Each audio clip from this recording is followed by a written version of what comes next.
So basically we use client such as a website like Google is there, Facebook is there, or Amazon is there. And like for the development of website, the source of truth is instance of result of HTTP APIs. If for any reason the location of API cannot be accessed, that particular file you cannot access via that API, via the HTTP location.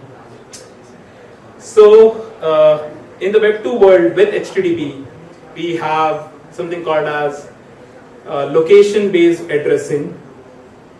So I'll go through the distributed web structure, how we can retrieve information from there without learning on a single entity too much.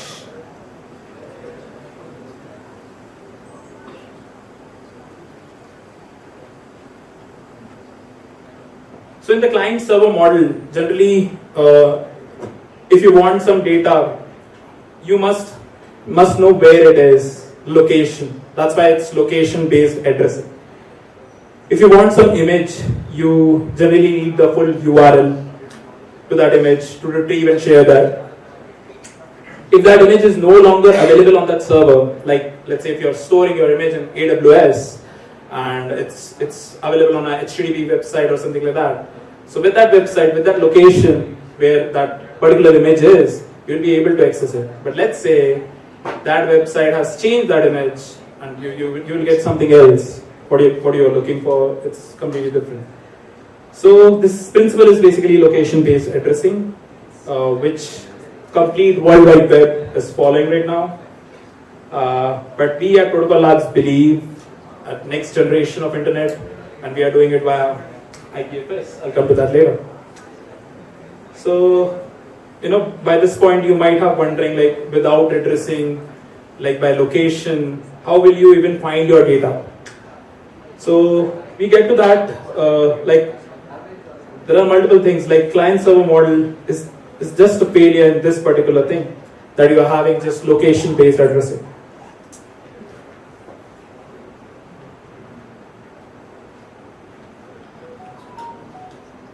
Like, let's say, speaking about drawbacks, I would say, of client server model, is that like single outrage can be there, so that complete server can be down. Think of when AWS goes offline. You might have heard of Facebook goes offline, YouTube goes offline, Twitter got offline for some time. So these events are treated as a news, even you have seen in somewhere. But when one of these services go offline, it must impact in a very different manner. Like whatever you have stored on the centralized web, you will lose that data. So basically, the location of that data simply cannot be accessed if they go offline. Or let's say if any data center got burned or something like that, your data will be completely lost, even if they have replicated it somewhere else. So you could, of course, host your own service, maybe distribute out location of servers, and the outrage are rare in that case. But where you control the infrastructure, there is again a centralized entity. That's why, that's why the segment, which is this next point, scaling can be expensive in that manner. Because, if you are hiring lots of data centers, having storage, and then replicating again and again, so this can be very, very expensive.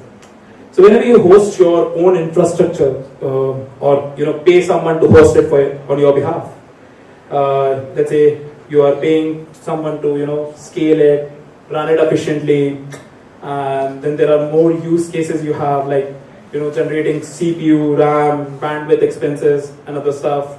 On top of this, if users end up depending on your service, then one reason or other, like your service will be halted or paused in some ways. A lot of companies, as I mentioned previously, turn uh, turn to advertising to supplement these tools and cost too much for your end.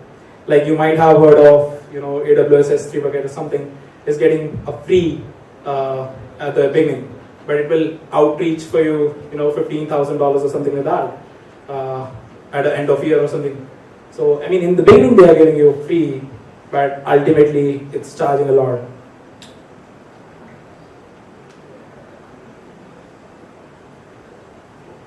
So breaking from the client server model means thinking how web works, what we know today about the Web 2 world. So this is the presentation till now. We have seen how basically client server model works, but how we can make it peer-to-peer, come up with lots of other things it heard, where no central entity will have hold on this particular data. That is the distributed web. So let's see how basically IPFS fits in. But first, for the uninitiated, let's briefly explain what basically distributed web is and what it means to you. Whether you are a user, developer, or you can benefit from the distributed web, what I think of Web3 can be done by distributed web. But what do you think? I want to know. Anyone? About the distributed web. Anyone? What do you think distributed web is? Yeah, please. The data is not essentially stored at like one node. It is distributed among the node network. Okay. So makes sense. We access the content by the content rather than an address. So when it comes to centralization, like the client server model is totally centralized model, right? So we have talked about it, like there are central servers where there is a central point of like let's say this particular orange thing is basically the centralized world. But when we want to move towards decentralization in distributed web, so first let's understand decentralization. At centralization, you just have a single point of failure, but when it comes to decentralization model, you might already know it, that it has multiple point of failures. Let's say from one point of time, your data is lost, then it cannot be lost from other parts or something like that. But when it comes to the distributed web, so distributed web is connected to each other, and let's say there are peers like in IPFS ecosystem. Like there are multiple peers. So if you're not aware of peers basically you can host it on your end, and through that you can upload your data, and after that you can retrieve it. So basically every particular content, let's say if you have uploaded something on IPFS, then that content is chunked out into different pieces and stored into hashes, and a Merkle root tree is formed, and that Merkle hash, the root Merkle hash, that is called as CID, content identifier. You might have heard of it. So that particular content ID is where your content is addressed. Like with that content ID, you can access your content at any point of time. So that's how IPFS ecosystem works in general. Now we have talked about this particular thing is basically the location-based addressing. We have talked about location-based addressing, which is in the Web 2 world. But when it comes to content-based addressing, your content is pointed to somewhere, and that content has the power to access it again via the CID model. So basically, in IPFS ecosystem, we used to maintain something called as distributed hash table, and that every peer has that distributed hash table. And with that, every distributed hash table has, let's say, this particular content is stored at this CID. In this particular address, like you have your image, let's say, your image is stored in IPFS, you'll get the CID. So these things are stored in the distributed hash table.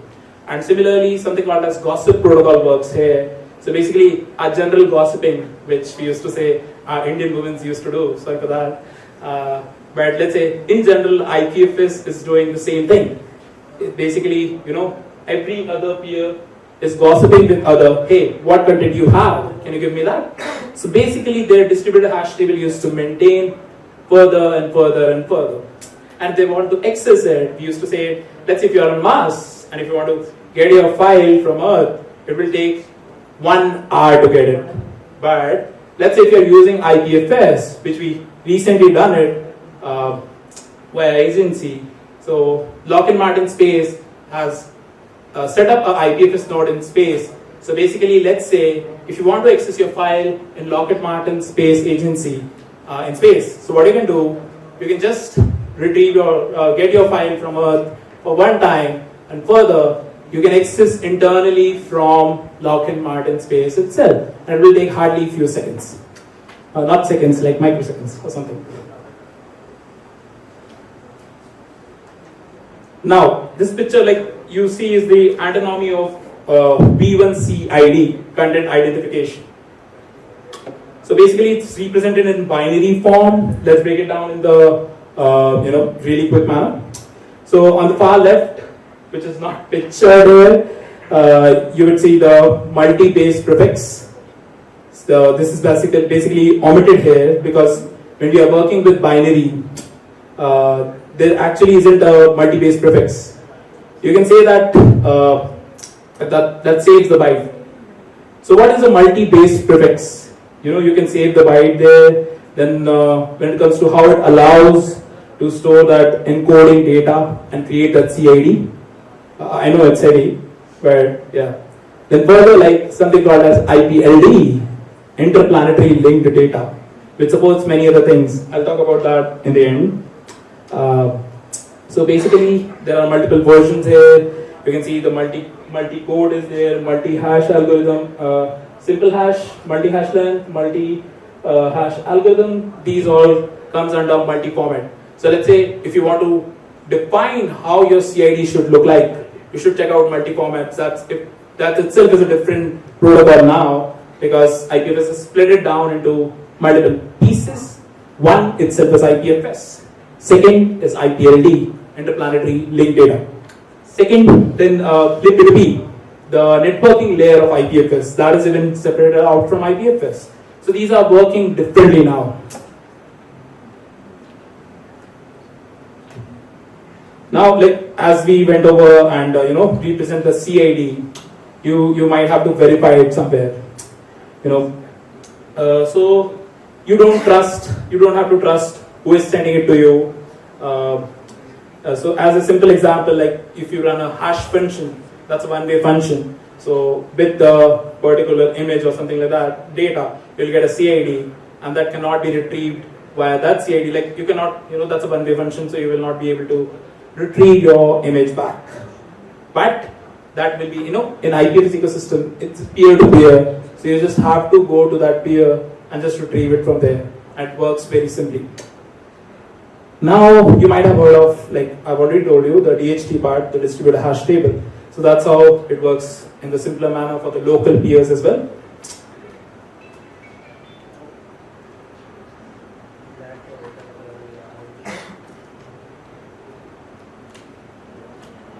Now, like you have IPFS, you have stored your data on IPFS, you get the CID, but let's say your IPFS node goes down, then your data will be lost. Just because there is no incentivization model in IPFS. That's why Filecoin comes into play. Filecoin itself is a blockchain. It's a storage layer blockchain. We have around 17 exabyte of storage till now, and it's huge. So we have 4,000 plus storage providers / miners. So basically, in Filecoin ecosystem, how mining works in general. So let's describe in a little bit detail. I would say not in detail because that can take another 40 minutes or so. So basically, with Filecoin, you have a resiliency or verifiable storage. So any point of time, you can check that. Let's say you have uploaded on IPFS, you get the CID. Now this particular content should be verifiably stored and should exist till the time you want to store it. That's why Filecoin comes into picture. Filecoin can store for, let's say, a particular time to permanently, it depends upon you, So basically, Filecoin is an ecosystem. It's a blockchain where we have two consensus mechanisms. One is proof of resiliency and proof of space-time is second. So these two consensus mechanisms, storage provider comes up into picture. We have 4,000 storage provider expanding, as I mentioned. So basically, they used to compete with each other, and the storage cost used to be very less because this competition is there. So we are around 1,000 times cheaper than that of storing it on AWS, just because of this competition. Resiliency is there, so you have your multiple copies available on Filecoin ecosystem. Now, storage helpers. I am coming to that now. So basically, storage helpers like Enifluent Storage, Web3 Storage, or Lighthouse. What Enifluent Storage is? Enifluent Storage is a tool built on top of IPFS and Filecoin. So basically, we are running IPFS cluster, which itself is a different lecture. But IPFS cluster, you are running IPFS cluster. Further, you are bringing that file to Filecoin, and you have 4 to 7 copies as per the need. So in general, with Enifluent Storage, we are giving 5 to 7 copies, and it's free to use. So you might have asked how Enifluent Storage is free. So basically, we want to make it as a public good. We can say in some sense we are sponsoring it right now. But later this year, when FVM, Filecoin virtual machine, which will enable smart contracts onto Filecoin ecosystem for data computation. So it's a data computation layer on top of Filecoin. So consider Filecoin as layer 0, then computation over data as layer 1, which is basically FVM is providing, though it's under process right now. And we are first going for EVM compatibility of FVM. And yeah, you can even check out fvm.filecoin.io. We are even looking for Solidity developers. So yeah, you can apply for that and get grants from there. So basically, how FVM is there and how it's working. So in general, we will have the smart contracts in Solidity itself. So you can run your Solidity smart contracts. So basically, in background of FVM, we are very WASM heavy. So WebAssembly is there. So of course, it's written in Rust. And we are even looking for some SDKs like in Rust heavy SDKs. Then some other SDKs like even Kotlin and Android-based SDKs will come into picture later this year. Let's see how it goes. But coming back to Enifluent Storage. So Enifluent Storage is using IPFS and Filecoin, and it's free just because when we are sponsoring the IPFS cluster thing, we are running that from our end. Further, the Filecoin part is free just because the storage provider is getting 10x reward here. So with this 10x reward, they are providing it for free. But later this year, as I mentioned, we will be using FVM. But how exactly? Let me come to that. So basically, this particular backend of Enifluent Storage, we will be DAOifying it. It will be a data DAO, somewhat, where some DeFi mechanism will be there. So we will be outreaching to two folks. One is the miners, and other is the users. So like one with miners, what we will do, we will stake Filecoin there, so that we can earn some yields from there. And further, we will even using USDT, so that we can get yields from there as well. So let's say anytime Filecoin price goes down, then too we can survive this particular public good. And that's why I'm saying Enifluent Storage as public good, because it's free and we want it to free forever. Coming to Web3 Storage. So Web3 Storage is basically another tool which is similar to Enifluent Storage, but it has multiple use cases as well. Like let's say if you're using just for general purpose NFTs, then you can go for Enifluent Storage. But when it comes to gaming assets, or if you want mutability as well. So how mutability, you might have asked. So basically, as I mentioned, IPLD. So how IPLD is different from IPFS now, right? So basically with IPLD, IPNS, Interplanetary Naming System. So with Interplanetary Naming System, what we are doing, we have our file, we upload it on IPNS, and further we will get our public key. So with this public key, let's say whoever has this public key can change that content. So let's say I have a Charizard, Charmander, NFT, and I want to upgrade it to Charizard. If I'm not wrong, these are two different Pokemons. No, it's not Charmander. Charmeleon. My bad.